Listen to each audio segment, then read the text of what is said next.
अच्छा जी, ये जो अन्नमय कोश ये आत्मा नहीं है, और इस अन्नमय कोश में ही जो मूढ़ व्यक्ति है वो क्या कर लेता है, आत्मबुद्धि कर लेता है।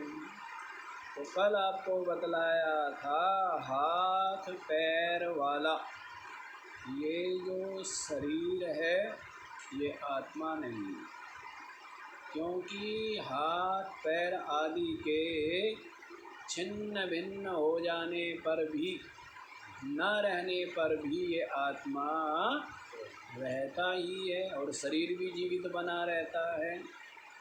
दूसरी बात, जो शास्य होता है शासक उससे भिन्न होता है ना। जो नियम्य है, एक नियामक है, एक नियमन जिसका किया जाता है, और एक जो नियमन करने वाला है, दोनों अलग अलग होते हैं। सेवक और स्वामी की तरह भिन्न भिन्न, जैसे सेवक अलग है और स्वामी अलग है। इसी प्रकार से ये जो देह है ये आत्मा नहीं हो सकती। के महाराज बात एक, ये शरीर आत्मा नहीं है, लेकिन आप 1000 बार कह देते हो, लाख बार कह करके भी, करोड़ बार कह करके भी, अरब बार कह करके भी, यदि ये बात बुद्धि में स्थिर हो जाए तो बड़ी बात समझ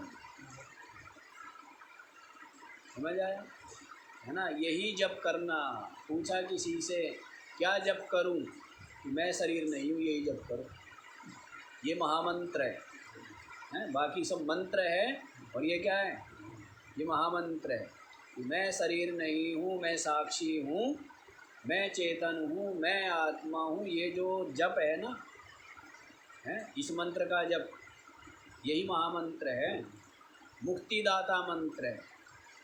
ये क्या है, सारे ही मंत्र मुक्तिदाता है, लेकिन वे जो मंत्र है वे पहले चित्त को भी शुद्ध करेंगे, तब जा करके फिर मंत्र तो बाद में यही काम आएगा। अंतिम मंत्र महामंत्र है, परम मंत्र सार मंत्र जो है वो यही है कि मैं शरीर नहीं हूँ, साक्षी चेता केवलो निर्गुण, साक्षी हूँ, चिदरूप हूँ, निर्गुण हूँ, आत्मा हूँ, ब्रह्म हूँ। यही महामंत्र, इस महामंत्र का जप करना चाहिए, है ना। कि इस महामंत्र का जप करने से जितनों को भी मुक्ति मिली है इसी महामंत्र से मिली, जिसको भी मुक्ति मिलेगी उसको भी इसी महामंत्र से मिलेगी, और कोई महामंत्र नहीं है, यही महामंत्र है ना। और ऐसा मंत्र है कि जो क्या करता है, सारे के सारे कालुष्य, सारे के सारा मैल कालिमा कलंक पाप सबको एक क्षण में दूर फेंक देता है।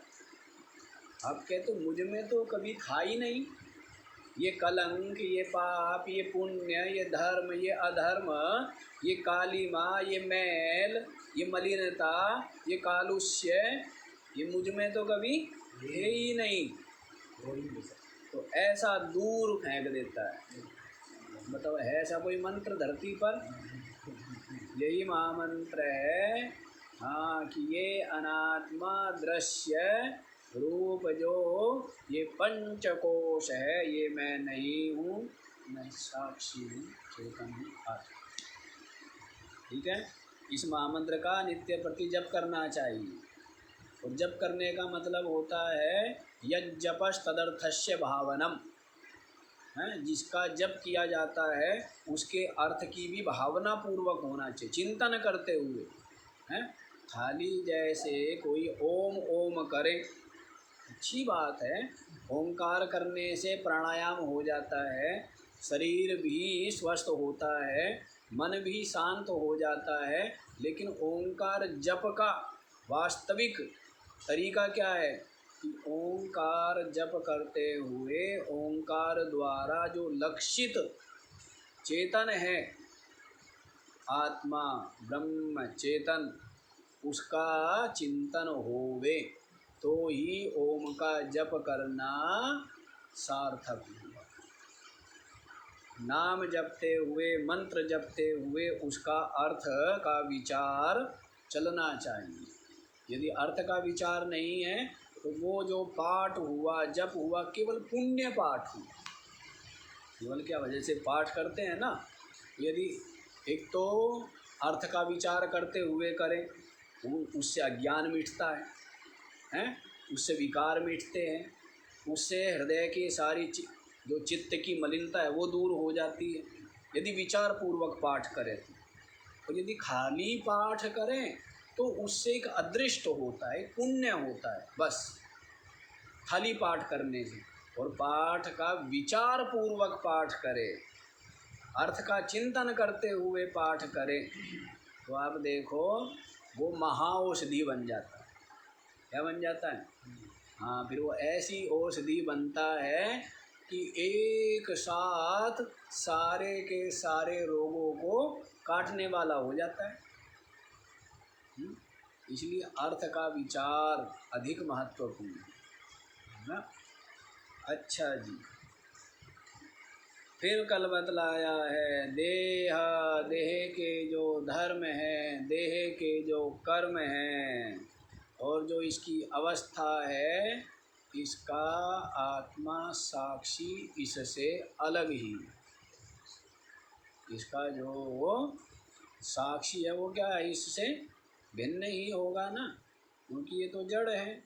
इसलिए उससे विलक्षण जो स्वतः ही सिद्ध आत्मा, ये तो स्वतः ही सिद्ध है कि देह को जानने वाला, देह के धर्मों को जानने वाला, देह द्वारा होने वाले कर्मों को जानने वाला, और देह की जो विभिन्न अवस्थाएं हैं उनको जानने वाला साक्षी इससे सर्वथा भिन्न है। ये बात बुद्धि में सुस्थिर हो जाए। क्या हो गई? बुद्धि में स्थिर हो जाए और स्थिरता को प्राप्त हो जाए। 1 घंटा स्थिर रही जी, 4 घंटे स्थिर रही जी, 10 घंटे स्थिर रही जी, साधक अभ्यासी के लिए तो सही है। अन्यथा निरंतर ये प्रज्ञा बनी रहे। क्या प्रज्ञा बनी रहे? कि मैं साक्षी, समस्त अनात्मा के धर्मों का, कर्मों का, अवस्थाओं का मैं साक्षी बना रहे बुद्धि। फिर बतलाया हड्डियों का समूह मांस से लिपा हुआ और मल अंदर भरा हुआ। हड्डियों का जो ढांचा है और इसको लीप दिया है, किससे? मांस से लीप दिया है। तो कहीं अंदर घुस गया मांस है, हड्डी के 2 हड्डियों के बीच में गैप था, तो वहाँ भी जब लीपोंगे तो क्या होगा? अंदर घुस जाएगा और हड्डियों के ऊपर भी चिपक जाएगा, चारों तरफ भी चिपक जाएगा, है ना। तो वैसा ही है, हड्डियों का ढांचा मांस से लीप दिया है और इसमें क्या भर दिया अंदर? फिर इस घड़े के अंदर मलपूर्णा, क्या है? मल से भरा हुआ, और इसमें शोभन बुद्धि करता है, इसमें प्रीति प्रियता करता है। इसमें इस शरीर में जो कि क्या है? मल ही भरा हुआ है और निरंतर 9 द्वारों से मल का ही क्या हो रहा है? निकास हो रहा है। सभी द्वारों से क्या निकल रहा है? मल ही निकलता है। और कितनी इसमें आत्मबुद्धि और कितनी प्रियता, अपनत्व, मैं और मेरा, इस घृणास्पद शरीर में करता है। विवेकी के लिए क्या है? ये घृणास्पद है। क्या है? घृणा के योग्य है विवेकी के लिए, है ना। वो इसमें शोभन बुद्धि नहीं करता है। इसीलिए ना अपने शरीर से प्रीति करता है और अन्य शरीरों से प्रीति की तो बात ही कहाँ। ऐसी बुद्धि हो, ऐसी विमल बुद्धि हो वे, तो व्यक्ति जो है क्या हो? मुक्त ही है। क्या है? मुक्त ही है, वो स्वच्छंद ही है, हैं? तो यूँ ही बंध जाता है अपने असंयम, मूढ़ता, अविवेक के कारण से। जो मलिन शरीर है उसमें शोभन बुद्धि करता है, फिर उसकी आसक्ति हो जाती है, हैं? फिर उसका सेवन करते करते बुद्धि महाभ्रष्ट हो जाती है। क्या हो जाती है? बुद्धि महाभ्रष्ट हो जाती है। फिर स्वार्थ, फिर लोभ, फिर काम, फिर क्रोध, फिर अहंकार, हैं? फिर इनमें डूब जाता है, इनमें लगा रहता है। तो फिर क्या है? वो बोलते थे ना संत, कहते जन्म कैद हो गई। क्या हो गई? इसको जन्म कैद हो गई। विवाह क्या हो गया? हैं? हाँ, बस जन्म कैद भूल गई इसको, तो अब तो जीवन भर कैद में रहना है। ठीक है। हाँ, जो समझदार है वो कहते हैं चलो कोई बात नहीं, यात्रा कर लेते हैं साथ मिल करके। लेकिन हो गया जब गृहस्थ का दायित्व, तो अब क्या है? उसके पश्चात की भाई अब साधना करो। अब तू भी साधक और मैं भी साधिका। अब क्या करो?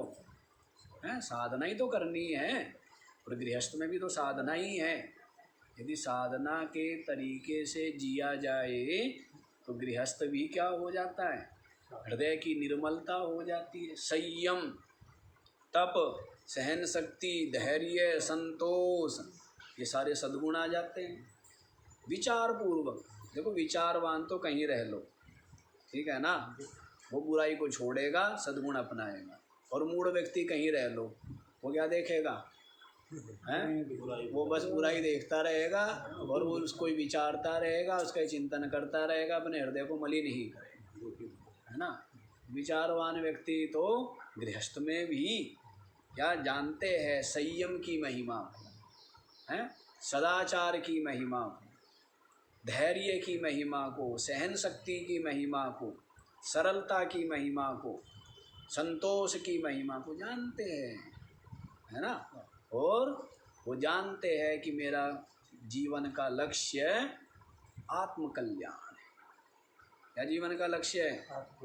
परमात्म प्राप्ति। विचारवान जो है वो इधर लग जाते हैं, और मूढ़ जो है इंद्रियों के असंयम और अविवेक के कारण से दूसरे शरीरों में शोभन बुद्धि मान करके उनके ही प्रीति करते हैं, उनको ही पाने का प्रयत्न करते रहते हैं और दुख उठाते रहते हैं। बताओ, अज्ञान की और मोह की और अविवेक की और आसक्ति की कैसी महिमा बताइए कि जो स्वच्छ निर्मल ब्रह्म था वो जो है सुअर बन के घूम रहा है, कष्ट पा रहा। जो स्वच्छ है, निर्मल है, मुक्त है, सच्चिदानंद है, ऐसा ब्रह्म विषयों का कीड़ा बन करके घूम रहा है ना। ये किसकी महिमा है? अज्ञान, तज्जन्य अध्यास, उससे उत्पन्न होने वाली जो आसक्ति है। इसीलिए सबसे पहले कहते हैं आसक्ति का त्याग करो। सबसे पहले क्या बोलते हैं? आसक्ति छोड़ो, हैं? जहाँ जहाँ पर भी मैं मेरे का भाव है, इसको मिटाओ। फिर इसलिए कहते हैं कि फिर देह में जो आत्मबुद्धि है उसका त्याग करो। अब व्यक्ति आसक्ति छोड़ता नहीं, देह में पहले से पहले क्या है, आत्मबुद्धि छोड़ दी है। जब भोजन आच्छादन निवास की आसक्ति नहीं छूटी है तो देह में जो आत्मबुद्धि है वो छूट जाएगी। ऐसा कैसे होगा? तो पहले क्या है, आसक्ति छोड़ी जाती है अनात्म जड़ पदार्थों की। जो जड़ पदार्थ होगी ना, धन की, पद की, स्त्री की, पुत्र की, हैं, इन सब की जो आसक्ति है विषयों की, पहले ये छोड़ी जाती। उसके पश्चात फिर ये देह मैं नहीं हूँ, फिर ये क्या है, ये अनात्मा दृश्य है, जड़ है, विकारी है, मैं आत्मा अलग हूँ। फिर ये काम किया जाता है। फिर साक्षी की ब्रह्म रूपता का अनुभव किया जाता है कि साक्षी जो है ना वो तो ब्रह्म ही है।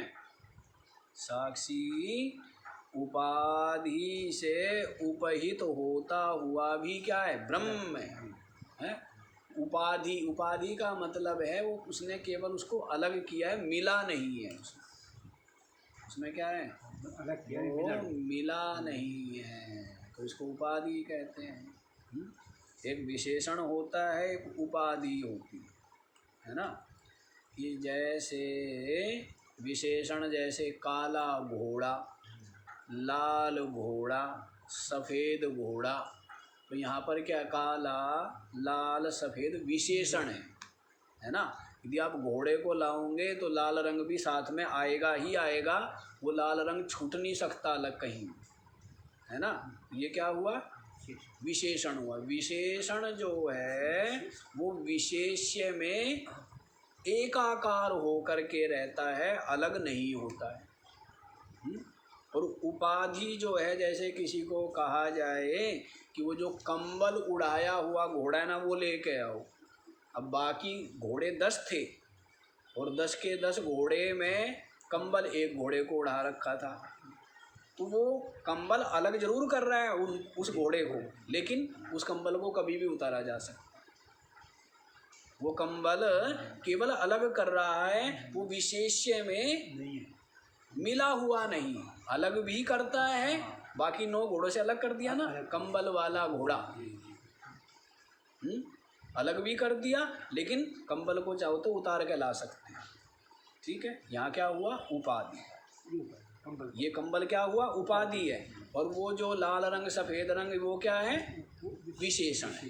ठीक है, तो इसी तरह अविद्या जो है वो जीव का तो विशेषण है और साक्षी की उपाधि है। समझ आया? अविद्या जो है जीव का क्या है, विशेषण है, इसलिए कहते हैं अविद्या विशिष्ट जो चेतन है वो जीव है, और अविद्या उपहित जो चेतन है वो साक्षी है। समझ आया? दूर पहुँच गए हम।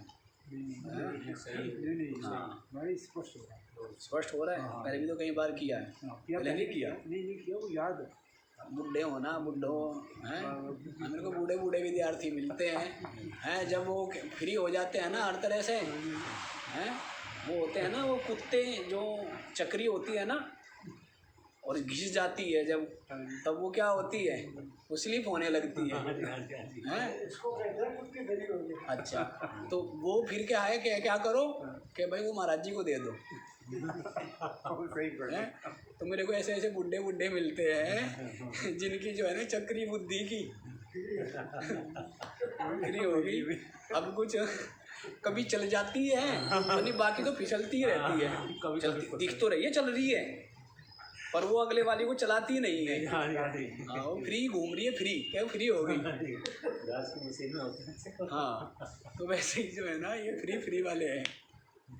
कई बार लोग कहते हैं कि महाराज आप बूढ़ों की बड़ी वो करते हो। मैंने कहा विद्यार्थी बूढ़े हमारे क्या करें। हाँ जी, तो ये बात है, पहले भी बताया है। क्या बताया है, विशेषण और उपाधि। समझ आया? विशेषण जो है वो विशेष्य में एकाकार होता है, अलग नहीं कर सकते, उसको अलग नहीं किया जा सकता। और जो उपाधि है वो बिल्कुल उपहित से बिल्कुल अलग ही है, सदा ही अलग है। अब घोड़ा और कंबल कभी एक है क्या? जब चाहो जब बोले को डाल लिया, जब चाहो जब। तो वो क्या कर रही है? कुछ कर रही है? बस बाकी घोड़ों से अलग जरूर कर दिया है, ठीक है। वैसे ही जो अविद्या विशिष्ट, जहाँ पर अविद्या क्या बने? विशेषण बनी, तो वहाँ पर तो क्या बन गया? चेतन जीव है। और जहाँ पर ये जो अविद्या उपाधि बनी, तो उसने केवल इस ब्रह्म से कूटस्थ को अलग अलग किया है, साक्षी को, बाकी इसमें मिली नहीं है। तो साक्षी जो है वो विशुद्ध है, मिली नहीं। साक्षी जो है क्या है? वो विशुद्ध है। लेकिन जो जीव है ना, चिदाभास, वो तो है ही विशिष्ट, इसलिए उपाधि जैसी होगी वैसा ही आभास होगा, है ना। जैसी उपाधि सात्विक उपाधि है तो आभास कैसा है? वैसा ही निर्मल है। जल में देखो तो साफ दिखता है, और शीशे में देखो तो और ज़्यादा साफ दिखता है। तो साफ दिखना और मलिन दिखना ये उपाधि पर निर्भर है ना, या व्यक्ति के चेहरे पर निर्भर है? चेहरा तो वही है, तो चेतन वही है, लेकिन उपाधि की विशुद्धि और उपाधि की मलिनता से ही क्या है? ये चिदाभास जो है ना, इसमें न्यूनाधिकता होती है। इसीलिए है ये ज्ञान, अज्ञान, आवरण, भ्रांति, हर्ष, शोकापगम, ये जो 7 अवस्थाएं बताई थी, ये किसकी है? चिदाभास की है, जीव की है। साक्षी तो नित्य शुद्ध है, ज्ञान स्वरूप है, मुक्त ब्रह्म रूप, और साक्षी ही आपका वास्तविक स्वरूप है। आप साक्षी हो, लेकिन भ्रम से अपने को क्या मान लेते हो? चिदाभास है। जैसे हम गए शीशे के महल में और अपने को देखा सब, और शीशे ही शीशे, लेकिन अपने इसको भूल जाते हैं, और जो शीशे में दिख रहा है कि वही मैं हूँ, होता क्या है? वही मैं। तो शीशे में दिख रहा है वो मैं हूँ, ऐसी भ्रांति हो जावे तो शीशा टूट गया तो क्या होगा? आज मैं मर गया है। और शीशा यदि मोटा दिखावे तो सुंदर दिखावे तो है, और यदि वो सुंदर ना दिखावे शीशा तो है, और यदि वो पतला दिखावे तो फिर अशांत होता है, दुखी होता है। लेकिन तू वो नहीं है जो शीशे में दिख रहा है? जो जिसका आभास शीशे में दिख रहा है वो तू है, शीशे में नहीं, शीशे में जो दिख रहा है ना। हाँ, और देखने वाला भी तू ही है। शीशे में के अंदर भी जो देखने वाला है ना, उसको भी तू ही देख रहा है। कौन देख रहा है? हैं? शीशे में जो दिख रहा है, शीशे को भी, शीशे में जो दिख रहा है प्रतिबिंब, उसको भी देखने वाला मैं देखने वाला हूँ। तो ये ढूंढ लो कि भाई व्यक्ति को पता कैसे लगे कि जी मैं शीशे के अंदर जो दिख रहा है वो मैं हूँ, या जो मैं बाहर खड़ा हूँ शीशे से वो मैं हूँ कौन? तो उसको सीधा सा बताओ, जो देखने वाला है वो तू। अब ये देख ले तेरे को कहाँ लग रहा है कि शीशे के अंदर जो दिख रहा है वो देखने वाला है, या शीशे के बाहर खड़ा हुआ जो देख रहा है वो देखने वाला है? स्पष्ट हो जाएगा। इसीलिए तो बारंबार कहते देखने वाला, दृष्टा, साक्षी, चेतन, बारंबार यही कहते हैं, है ना। हाँ जी, तो चलो इस तरह से आप जो है जीव नहीं हो, आप क्या हो? साक्षी, कूटस्थ, ठीक है। अच्छा जी, तो ये बतला दिया था मल से पूरित है, हड्डियों का ढांचा मांस से लिपा हुआ, अंदर भर दिया क्या? देखो अविवेक है, उसमें ही अहमता ममता करता है। इसमें क्या करता है? मैं, मेरा, और अन्य शरीरों में भी करता है। अन्य शरीरों में भी क्या करता है, मैं मेरा करता है, और इसको ही जीवन मानता है, श्रेष्ठ मानता है, बुद्धिमानी मानता है। और ये महात्माओं के जो चिंतन आचरण निश्चय निष्ठा है, इसको मूढ़ता मानता है। संसारी व्यक्ति के पास जाओ तो इस ज्ञान, इस विवेक है, इस निश्चय, इस निष्ठा, इस साधना को क्या मानेंगे? अरे महात्मा लोग मनुष्य शरीर पाके अपने जीवन को बर्बाद कर रहे हैं, न इन्होंने कोई विषय चखे हैं, ना संसार में कोई मौज मेले किए हैं, ना कोई आनंद मनाया, ना खाने पीने देखने हैं, सुनने गाने बजाने नाचने कूदने का आनंद लिया। इनका भी कोई जीवन है क्या? है? वे सारे नाचने कूदने वाले ना, वे जो गाने बजाने वाले हैं ना, वे जो खाने पीने वाले हैं ना, वे सारे आगे भी यही रोते हैं। वे जिनको तुम मौज मेले समझते हो, वो मौज मेले से दुखी हो के, और भयानक दुखी हो के फिर कहाँ आते हैं? हाँ, क्या महाराज सब तरह से सत्यानाश कर लिया है, कमी नहीं छोड़ी कुछ भी, है ना। शरीर का भी सत्यानाश कर लिया, बुद्धि का भी सत्यानाश कर लिया, और अपने जो कर्म धर्म हैं सबका सत्यानाश करके बैठा हूँ। अब देख लो, गाड़ी खराब करके ला के डाल दी बुढ़ापे में आपके पास, अब देख लो, ठोक पीट के ठीक होती हो तो कर लो, नहीं तो, है ना। ये स्थिति है। ये जितने मौज मेले करने वाले हैं, हाँ, उनमें तो रोना ही रोना है, और है क्या उसमें?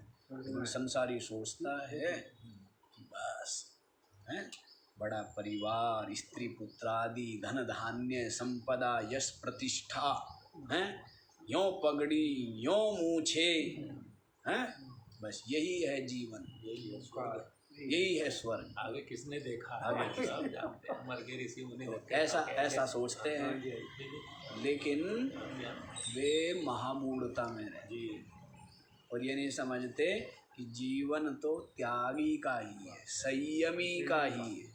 जीवन तो जो आत्मचिंतन करने वाले हैं उनका ही जीवन है, वैराग्यवान का ही जीवन। जीवन ही वैरागी जीता है।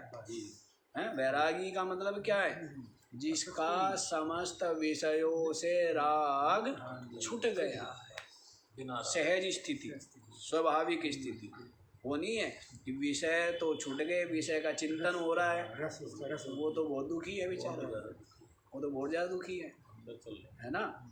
सुखी तो विवेकी ही है, सुखी तो विचारवान है, सुखी तो ज्ञानी ही है ना। उसके बराबर कोई सुखी है धरती पे? अरे धरती पे छोड़ो, स्वर्ग में भी नहीं है। स्वर्ग को छोड़ो, जो देवलोक, इंद्रलोक, बृहस्पति लोक, वे भी नहीं है। उसको भी छोड़ दो, जो आपका ब्रह्मा विष्णु शिव है, वे भी नहीं है। उसके जितने सुखी आनंद में कोई है क्या? कोई है? कोई भी नहीं है। तो ऐसे, लेकिन संसारी लोग क्या समझते हैं कि भाई जीवन तो हमारा धन्य है, महात्मा का तो अरे जीवन ही संत जीते हैं, ज्ञान की चक्करी ऐसी, जो ज्ञानी जीता है जीवन मुक्त हो करके, राम की तरह है। राम को दुनिया पूजती है ना, भगवान मानती है। क्यों मानती है? तो उनके ज्ञान के कारण, उनकी निष्ठा के कारण, है ना। तो वो ऐसे रहे संसार में, बिल्कुल मुक्त रूप से रहे, इसलिए सब भगवान मानते हैं राम जी को। तो वैसी बात है जी ज्ञानी की। तो ज्ञानी तो जो जीवन मुक्त है वो तो क्या है? राम रूप ही है, ब्रह्म रूप। तो आगे बताई जी। चलो आगे भी देख। तो कल ये भी बता दिया था कि इससे अलग, इसको जानने वाला इससे सब था अलग, ठीक है। आगे देखो जी 161 त्वंगमान समे दोस्ति पुरेश राशा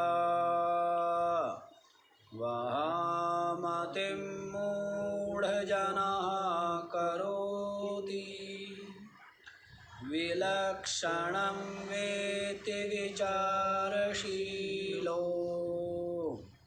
निजस्वरूपं परमार्थभूतं त्वं मांसमेधः अस्थिपुरीशराशौ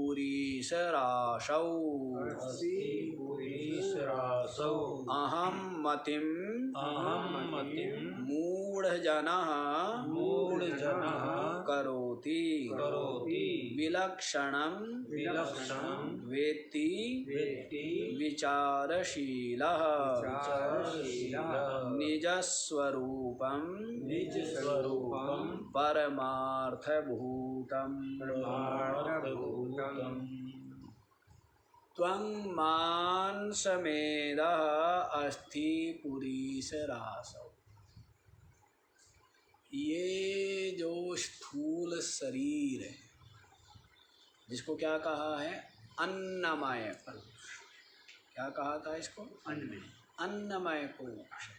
क्या है ये? त्वंग मांस, त्वचा, मांस, मेदः, और इसमें क्या है? मेद है, जो स्थूलता है, मोटापन है। तो मेदः अस्थि, हड्डियाँ, पुरीश, पुरीश माने जो मल भरा होगा, रासौ, रासौ माने क्या है? समूह है, उसका ढेर है, उसका क्या है? ये ढेर है। ये जो स्थूल शरीर है, जिसको क्या कहता है? मैं और मेरा कहता है। और बड़ा आश्चर्य होता है, मैं कई बार सुनता ही हूँ कि लोग जो घंटों घंटों जी आपस में पूछते हैं महिलाएं कि तेरे को सजने संवरने, क्या बोलते हैं इसको? सजना संवरना कितने घंटे लगते हैं? वो कहते हैं मैं 1 घंटे में सजती हूँ। कुछ भी नहीं, मेरे को 3 घंटे लगते हैं। बताओ, किसको सजाने में लगे हुए हैं? और क्या सज जाएगा इसका? क्या भरा हुआ है इसमें? हैं? वही रक्त, वही मांस, वही गीली आंतें, वही हड्डियाँ, वही वात पित्त कफ, वही मलमूत्र, ये भरा हुआ है इस शरीर हैं। और इसको सजाते हैं। बड़ा आश्चर्य है। बुद्धि की मूढ़ता का यदि अवार्ड मिलना चाहिए, क्या मिलने चाहिए? हाँ, बड़े अवार्ड घोषित होने चाहिए संसार है ना। अवार्ड देने चाहिए इन लोगों को कि जो शरीर के ही पोशाके हैं, अलग अलग तो है। कई लोग कहते कि महाराज बच्चों को कपड़े दिलाने ले गए, पूरा ऋषिकेश में तो कपड़े पसंद नहीं आए, फिर देहरादून ले जाना पड़ा। कमाल की बात है, बोरी पहना दे उन्हें काट के, और क्या, या दरी पहना दे काट के। तो मूर्ख आदमी, शरीर ढकना है। ये शरीर क्या है? गंदा है, मलिन है, इसलिए क्या करना है? इसको ढकना है। और इसको फिजूल में, फालतू में, पता नहीं कैसी मूर्खता की पड़ा। अवार्ड दो, अवार्ड, और मिल ही रहे अवार्ड। इनको मिलते क्या अवार्ड है? दुख के अवार्ड, अशांति का अवार्ड, क्लेश, चिंता, भय, अपने आप ही मिल जाते हैं। इतने अवार्ड इनको मिलते हैं ना। सबके सब देख लो, जितने भी है सजने संवरने वाले, और जो जितने भी सजने संवरने वालों को देख देख के खुशियाँ मनाने वाले, उनकी हालत देखो क्या हालत है? चिंता, भय, अशांति, कलह है, राग द्वेष, छीना झपटी है, क्या कुछ भी नहीं है। पशुता, पशु भी सही है उनसे, पशु कहना भी गलत है। पशु में राग द्वेष का है, ठीक है ना। पशु की इतनी शोभन बुद्धि नहीं होती जितनी मनुष्य की इस मलिन शरीर में जितनी शोभन बुद्धि है ना, उतनी पशु की नहीं है। बताइए कैसी कैसी पराकाष्ठा, मूढ़ता की पराकाष्ठा। तो अवार्ड हम क्या दें उन्हें? अवार्ड मिल ही रहे उनको बेचारों को, हैं? अवार्ड मिलते रहते, दुखों के अवार्ड के। महाराज दुख की थोक के भाव ले लो, जितना चाहिए उतना है हमारे पास, हैं? दुख ही दुख है, और है ही क्या हमारे पास? और कुछ है ही नहीं, हैं? है क्या? संसारियों के पास क्या है? दुख, हैं? जितना चाहो उतना ले लो, इसकी भी कोई कमी है? इसलिए तो मैं कहा करता हूँ रो तड़े, मैं क्या कहता हूँ, मैंने कहा मेरे को भाई रोतड़े नहीं चाहिए। हैं? महात्मा लोग कहते हैं ना कि भगत ज़्यादा होवे भीड़ ज़्यादा होवे। मैंने कहा भगत और भीड़ ये क्या है, ये भगत वगत कुछ नहीं, रोतड़े है, रोतड़ों की फौज है और कुछ भी नहीं। ठीक है ना, रोतड़ों की फौज हमें इकट्ठी, हमें नहीं चाहिए रोतड़ों की फौज। हैं? हाँ, जिज्ञासु मिले तो अच्छी बात है। जिज्ञासु कितने मिलेंगे, एक आधा ही होता है जिज्ञासु। तो ऐसा ही है, समझ आया। तो क्या बतलाया है, ऐसा ये अशोभन अमंगल है, मलिन दुर्गंध युक्त, ये क्या है, ये शरीर क्या है ये, और इसी में शोभन बुद्धि करता है। बताइए, सजा रहा है, क्या हो जाएगा। हैं? कई लोग कहते हैं महाराज इसलिए सजाते कम से कम दिखने लायक हो जाए। यदि बिना सजाए देख लेना तो व्यक्ति को क्या हो जाए, मूर्छा आ जाए। ऐसा है क्या? इसलिए सजाते हैं। महाराज उल्लू भी तो बनाना है ना, लोगों का उल्लू भी तो बनाना पड़ता है। हैं? तो गंदे को क्या करके दिखा देते हैं, लीप पोत के। हैं? कि वैसे तो है गंदा, पर एक चीज़ ये नहीं पता कि गंदगी को कि जितना ही लीपो उतना ही ज़्यादा गंदगी तो बढ़ेगी। कौन सा इसमें सुगंध आने वाली है। पर क्या महाराज उल्लू तो बनाना पड़ता है ना लोगों को। तो माया की महिमा है। ये किसकी महिमा है, ये माया की महिमा। बड़ा विचित्र काम। देखो क्या कहते हैं, ये जो त्वचा मांस मेद अस्थि और मल मूत्र का क्या है, ढेर है ये शरीर।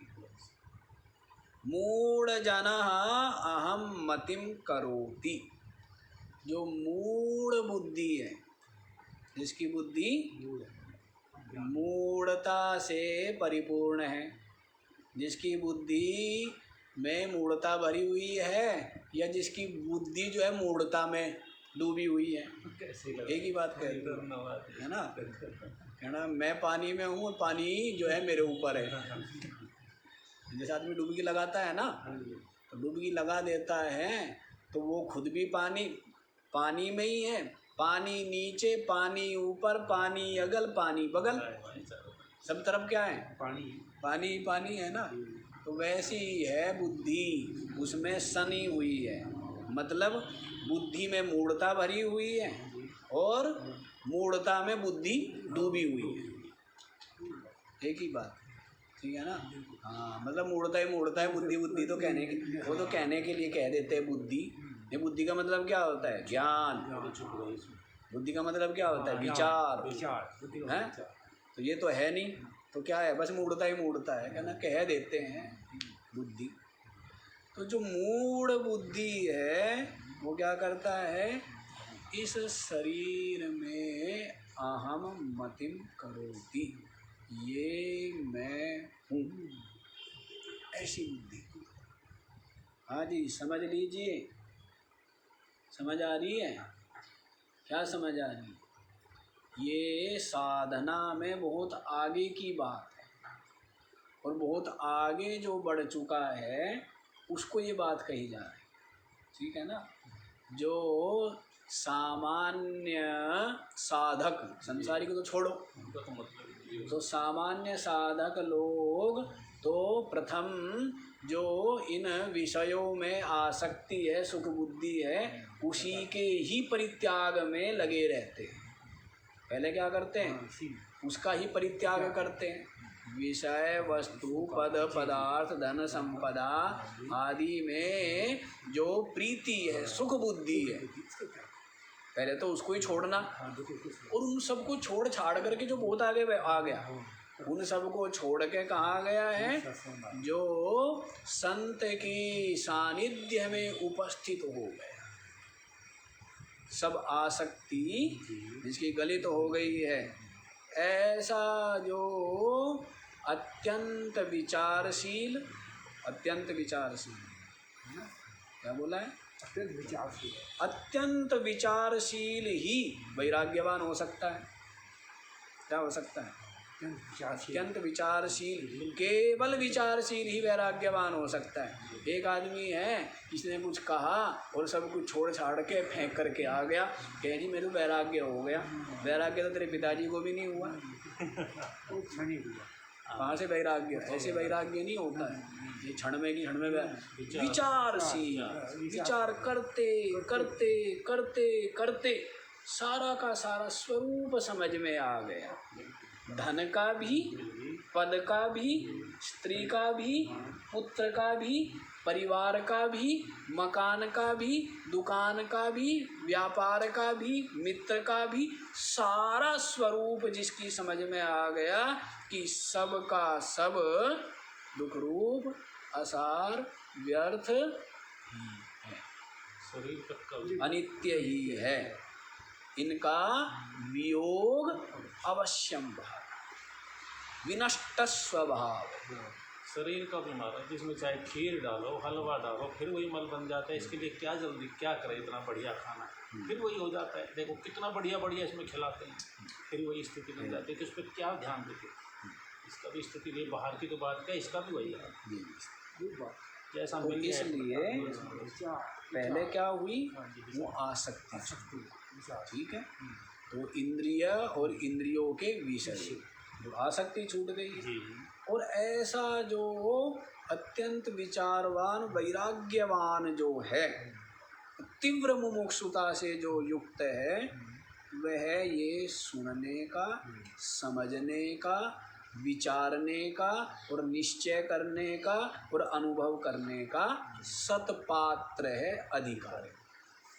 उससे पहले आपका जो सुनना जानना है वो केवल बौद्धिक स्तर पर है, वो केवल आपकी भावना मात्र है। जैसे भावुक लोग होते हैं ना, हमने बहुत लोगों को देखा है कि अभी झगड़े का प्रसंग हो, देखो तो उनके जितना कठोर हृदय कोई नहीं है, हैं, और अभी कीर्तन हो रहा हो कहीं तो उनके जैसा भक्त कोई नहीं है। ऐसे व्यक्ति कुछ नहीं होते हैं, ये इमोशनल व्यक्ति होते हैं, भावुक, भावना में बह जाने वाले, कुछ नहीं है। उसको अभी अपने आप का ही नहीं पता, उसके जीवन में कोई स्थायित्व ही नहीं है। क्षण में तो रण में, क्षण में वण में, वो कुछ आदमी है। वो आदमी कुछ नहीं होता है कि एक क्षण में तो रण में और अगले क्षण वण में। इतना वैराग्य हो गया। अर्जुन देखो इतना रागी है, दूर दूर से चिट्ठी पत्री डाल डाल के अपने मित्रों को बुलाया, युद्ध करेंगे भाई, हैं, और फिर उनको देख के इतना वैरागी कि भले ही हमें मार भी दे, हम राज्य सुख भोग लेके क्या करेंगे। तो वैराग्य था क्या उसका? वैराग्य वैराग्य कुछ नहीं था उसका, वो केवल उसका अविवेक था। जो अत्यंत रागी है और अगले क्षण वैरागी है, वो कुछ नहीं है, समझे। विचारवान जो व्यक्ति होता है, जो आम अभी कच्चा है, अगले क्षण है जी बस 2 घंटे बाद आइए पक्का मिलेगा, समझ लो बस खतरा है, जहर ही, आम नहीं है, जहर है, ठीक है ना। और जो धीरे धीरे धीरे धीरे पका है, वो क्या है? सहज पके सो मीठा, ठीक है ना। तो जो धीरे धीरे पकता है उसकी अलग ही महिमा है। और जो अभी कच्चा था, कह जी बस 2 घंटे बाद आना, बिल्कुल आपको बढ़िया पैकिंग और बढ़िया मीठा मिलेगा, समझ लो क्या है। तो वैसा ही है, जो क्षण क्षण में होते हैं ना, वो कुछ नहीं होते हैं, विचारवान होना चाहिए, है? तो ऐसा विचार वैराग्यवान वही इसको कि मैं शरीर नहीं हूँ, ये जो अस्थि मेद मज्जा है और मल मूत्र का जो संघात है, ढेर है, समूह है, ये शरीर मैं नहीं हूँ। ये सुनने का, समझने का, विचारने का, निश्चय करने का, अनुभव करने का अधिकारी सतपात्र वही है जो अत्यंत वैराग्य है। बाकी लोग भी सुनते ही हैं, और सुन सुन करके बड़ा ही, जो थोड़े से श्रद्धालु है, भक्ति वाले हैं, सुन करके बड़ा ही आनंद का अनुभव करते हैं, बड़ी ही सुख का अनुभव करते हैं, बड़े ही शांति और एक तरह से हल्कापन और मुक्ति का अनुभव करते हैं। लेकिन वो केवल उनकी भावना मात्र है। वो असर जो है वो तभी तक रहता है जब तक सत्संग सुनते हैं, बाद में फिर वो अरोड़ा जी हो जाते हैं।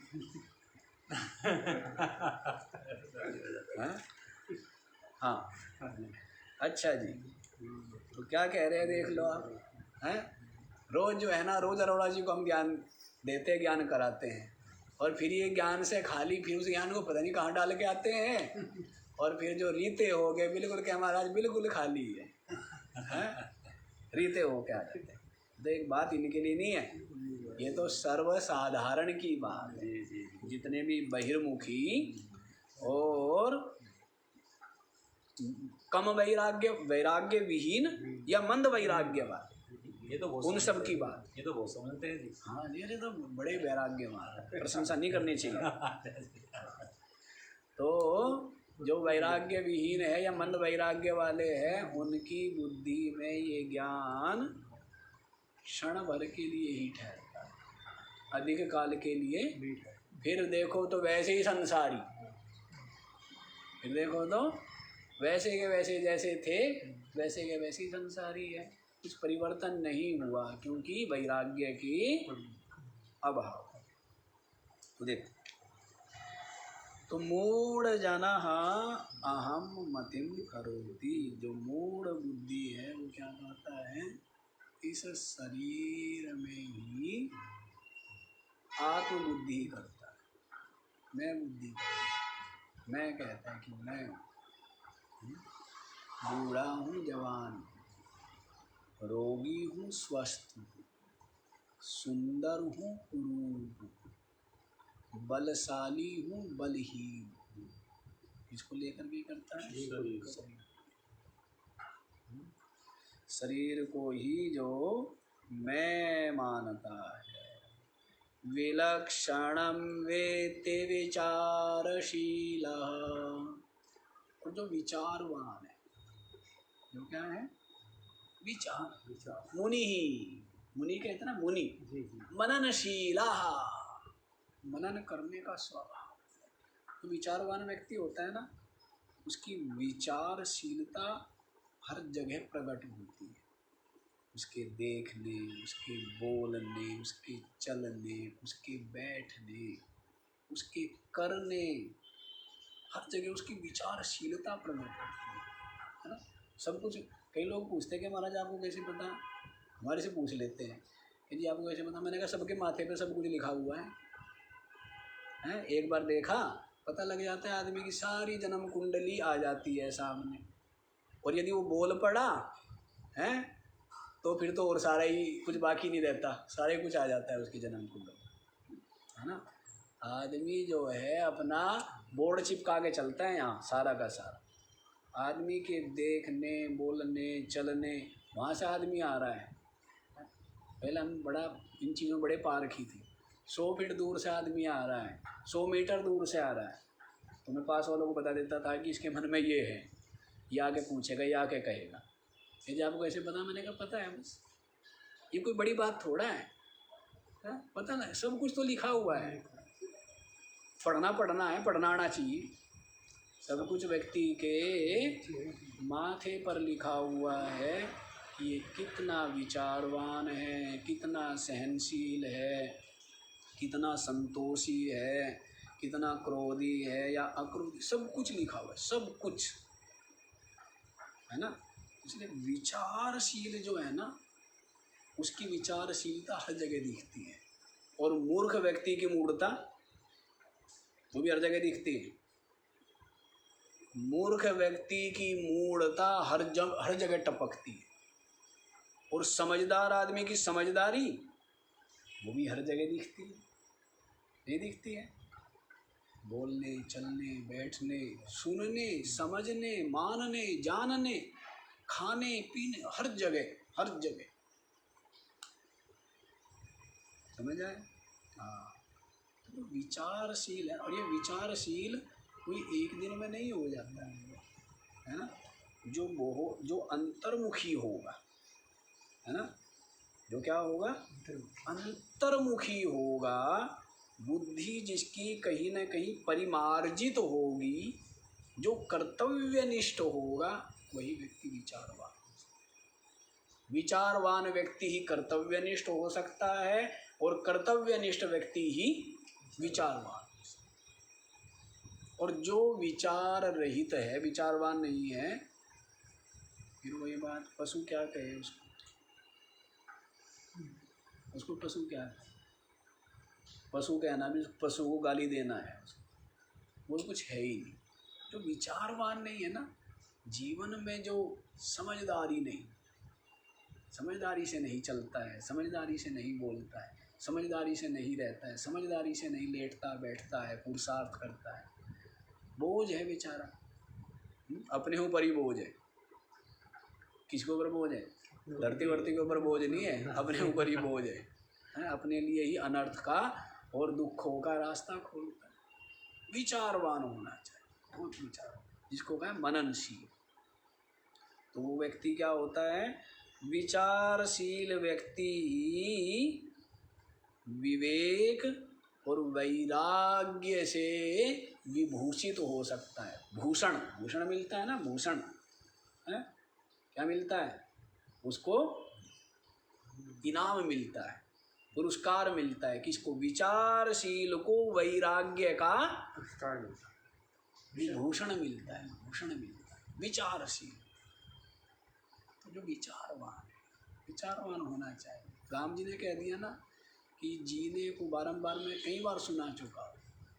जीने को तो कौन नहीं जी रहा है? क्या पशु नहीं जीते? क्या पक्षी नहीं जी रहे? क्या ये पेड़ पौधे नहीं जी रहे? जीने से क्या होता है? लेकिन जीवन तो उसका ही है जो मनन से युक्त होकर जी। क्या कहा है? मनन से युक्त होकर। सुबह उठा, खाया, ठीक है, फिर बनाया, फिर दोपहर हो गई, फिर खाया, है, फिर उठा और फिर बनाया, शाम हो गई, फिर खाया, और फिर सोया, और फिर उठा और फिर बनाया, फिर खाया। राम जी कहते हैं जीने को तो तरवोपि जीवन जीवंती मृग पक्षिणा। जीने को तो पेड़ भी जी रहे हैं, जीने को तो ये मृग, ये पक्षी आदि भी जीते हैं, लेकिन जीना तो किसका है? जीने के लिए कहा है तरवोपि जीवंती जीवंती मृग पक्षिणा सातु जीवति मनो यस्य मनने नैवोपजीव। जीवन तो उसका ही है जो मनन, जो विचार, जो विवेक से युक्त होकर जीता है। जीवन किसका है? जो मनन से युक्त होकर। और ये मनन ज्ञान ये दुकान पे नहीं मिलता, सदग्रंथों के स्वाध्याय से, अनुशीलन से, सज्जनों की, श्रेष्ठ जनों की संगति से, संत महापुरुषों के सानिध्य से, वहाँ से मिलता है ना। ये किसी के घर में या दुकान में नहीं मिलता है ना। तो मनन करने, ज्ञान विवेक मनन करने का कितना अनमोल जीवन मिला है, और बस यूँ ही गवा देता है, यूँ ही गवा देता है। वही पहनने में, वही सजने संवरने में, वही खाने पीने में, वही लेने देने में, वही भागने दौड़ने में। वही कहते हैं मैंने ये करके मकान बनाया, मैंने 10 प्लाट ले दिए हैं, मैंने इतनी बड़ी जगह मैंने ले दी। क्या किया? कुछ नहीं किया। क्या किया? वैसे की वैसी अशांति बनी हुई है, वैसा वैसा सब छोड़ छाड़ के मर जाएगा, पता नहीं फिर किसी भिखारी के यहाँ पैदा हो जाएगा, फिर करते रहना बेटा, फिर वही काम।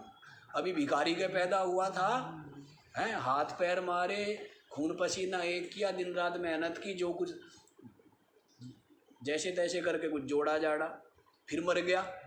इतने जुड़ा ही था कि बैठ के शांति की सांस लेऊंगा, इतने में ही जय श्री राम हो गई। फिर वहाँ कंगाल के पैदा हो गया।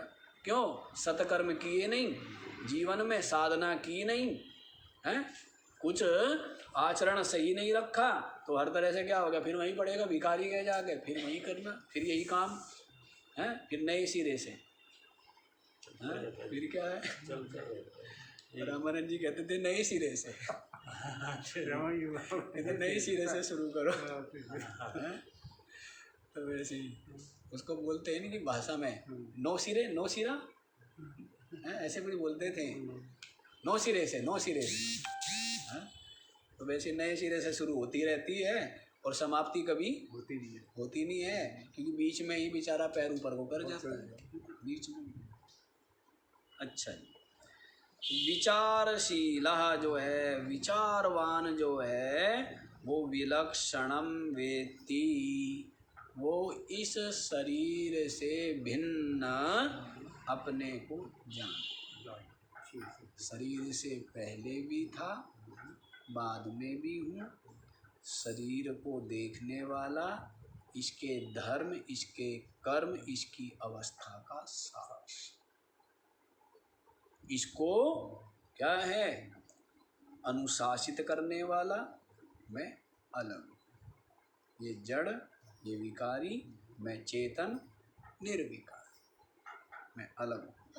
तो जो विचारशील है वो क्या जानता है, विलक्षणम वेत्ति, इससे भिन्न अपने को जानता है। क्या, निज स्वरूपम परमार्थ भूतम, क्या है, अपना जो स्वरूप है, जो परमार्थ रूप है, जो क्या है वास्तव में है, परमार्थ रूप है, वास्तविक जो स्वरूप क्या है, जो अपना वास्तविक स्वरूप है। कई स्वरूप हो गए ना, प्रातिभाषिक स्वरूप हो गया है, प्रातिथिक भी कह सकते हैं, प्रातिभाषिक भी कह सकते हैं। एक व्यवहारिक हो गया और एक क्या हो गया, पारमार्थिक हो गया, है ना स्वरूप। तो प्रातिभाषिक क्या है, आगे बता भी देंगे आगे वाले श्लोक में। प्रातिभाषिक है देह आदि जो है, इनको मैं मानना, ये तो क्या है, प्रातिभाषिक स्वरूप। और जो जीवत्व है, जीवपना, एक तरह से उसको थोड़ा सा सच मान लो है, और अपना वास्तविक स्वरूप तो वही है, सच्चिदानंद ब्रह्म, साक्षी आत्मा ब्रह्म। समझ आया? हाँ जी। तो देख लो, त्वग मांस मेद अस्थि पुरीश का जो ढेर है, इसको ही मूढ़ बुद्धि क्या करता है, अहम मतिम करोति, मैं बुद्धि करता है। और जो विचारशील है, विवेकी है, विलक्षणम, इससे अलग क्या है, इससे अलग अपने को जानना, ये है। मना कौन कर रहा है, शरीर है, और शरीर का स्वरूप बतला दिया है, हड्डियाँ, मेद, मज्जा, रक्त है, पुरीश, ये पीव आदि का क्या है, ढेर है, समूह है, ठीक है। लेकिन मैं इससे बिल्कुल अलग, इसको देखने वाला, इसका साक्षी। मैं जानता हूँ ये सब है, मैं शिव हूँ, बारंबार बताता हूँ। ये जड़ है, मैं चेतन हूँ। ये अनात्मा है, मैं आत्मा हूँ। ये दुख रूप है, मैं आनंद रूप। ये विकारी है, मैं अविकारी निर्विकारी हूँ। ये दृश्य है, मैं दृष्टा। ये देह है और मैं देही। मैं क्या हूँ, ऐसी प्रज्ञा, विवेक, ज्ञान, निश्चय विवेकी का निरंतर बना है। क्या होता है, विवेक का निरंतर बना रहता है। इसी कारण से वो निर्भय, निश्चिंत, निर्द्वंद्व हो करके विराजमान रहता है। क्या, निर्भय, निश्चिंत, निर्द्वंद्व रूप से विराजमान, मुक्त ही क्या है, मुक्ति। हाँ, क्योंकि वो आत्मा है, कभी बंधन में आता ही नहीं है, बंधन में आता नहीं, वो मुक्त रूप ही है। तो ये बतला दिया।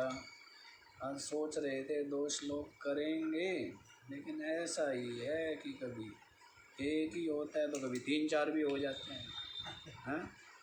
तो ये फिर आप कहोगे कि हमारा इसमें कोई योगदान नहीं है। यदि थोड़ा सा आप लोग हैं शांति और रुचि से सुने तो एक जो है वो भी पर्याप्त हो जाता है। बहिर्मुखता रखो तो फिर जो है 2-4 करने पड़ जाते हैं। पुरानी करना नहीं ऐसे ही है ना। हाँ, यदि जो है मिठाई खाए तो थोड़ी सी भी बहुत है, और घास फूस खाने के लिए किलो भर भी कम ही हो जाता है ना। किलो भर से भी कहते पेट, और यदि मिल गया है मावा की मिठाई तो फिर थोड़े में ही कहता है बस भाई बस पर्याप्त। आज इतना ही, बाकी का विचार। ओम पूर्णमिदं पूर्णात् पूर्णमुदच्यते पूर्णस्य पूर्णमादाय पूर्णमेवावशिष्यते। ओम